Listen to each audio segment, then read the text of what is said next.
Okay, so the parts have come in from Yaesu, and what we got here is that replacement reed switch relay, brand new. I'm going to change that.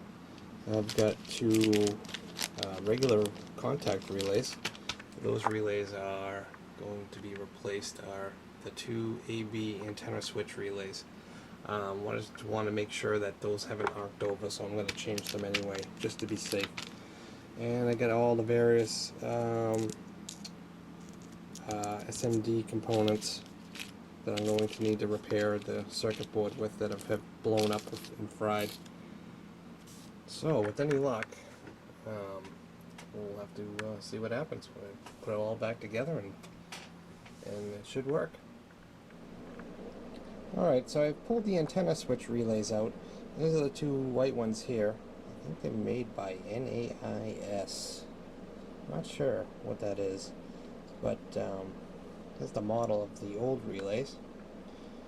And we're going to be replacing them with Yaesu's direct replacement Omron.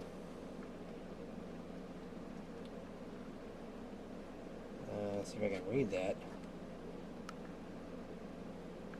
Looks like G68-2114P. I'm going to change those two relays out. These old ones may be okay, but since I'm in here and I'm doing the work, and I suspect there's going to be there was issues with the RF coming back on the into the receiver. I'm going to change them anyway, just to be super cautious. I don't want any sticking contacts in anything in this circuit. So, not saying that these were to blame. I think it was the reed switch relay, but I'm going to change them out anyway. It's you know, the unit's kind of old, so might as well just throw some new antenna switch relays in there. Okay, so I've cleaned up my temporary work. I had temporarily put some regular capacitors in here to just to see if I could get the thing to work earlier. And here's the damage after I've cleaned it up, cleaned the board up with some alcohol. And shorted out right here. There was a surface mount capacitor right here, and this pad here extended over into this area, and there was a capacitor going from here to here, which is disintegrated. So I've got rid of a lot of the carbon debris to prevent any kind of shorting through the carbon, and I got it cleaned up pretty good. Fortunately, I don't have the pad to solder to anymore, so I'm either going to have to do one of two things. I'm going to have to either put that surface mount component from here to here now, which is essentially the same thing, or between these two. Most likely I'm going to put it right here.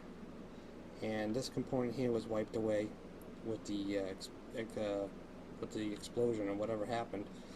So I'm going to have to replace this capacitor, and that hopefully should get this thing, the tuner section, back running. I've already changed out the relay components, which is right here and here. So that's all set. So I'm going to put the surface mount components on here and see what happens. Okay, so those two components I told you we're going to be changing are these two capacitors right here, 6464 and 6465. One's an 82 picofarad, and the other one's 100 picofarad. Now, if you come down here and check out the description diagram here, or the parts layout, zoom, that's right here, these two parts. So, like I said, I got the parts in the mail, and they're very tiny. And I'm going to check them on the LCR meter to make sure that they are what they are, because they didn't come really marked in the bag. So we're going to make sure I'm putting the right one in the right spot. And we got little clip leads.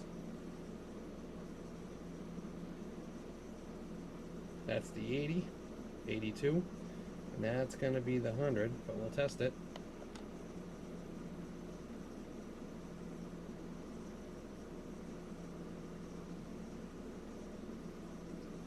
Yeah, good. Alright, so those are the two parts, the 100 and the 80. Okay, so I replaced those surface mount components and seemed to come out pretty well. Like I said, this pad here was burnt up pretty good. So like I said, I scratched up the trace on here, and I bridged it across from here to here, which is the same essentially as having a pad right here. That was the best way to do that on this. And this component here has been replaced. And I cleaned up all the flux and put the SO239s back in, so I think the tuner section might be all set. I'm going to fold this capacitor back over to its original position and put everything back together as far as I can to test it and fire it up. Alright, so I got the FT-1000MP Mark V fired up. Everything's all back together, everything's all fastened and tight, and we're going to test it out.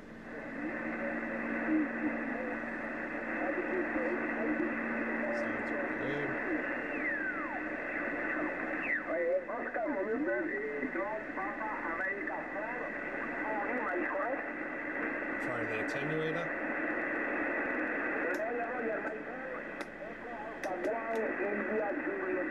That works. The B switch. Nothing heard. There's no antenna on B.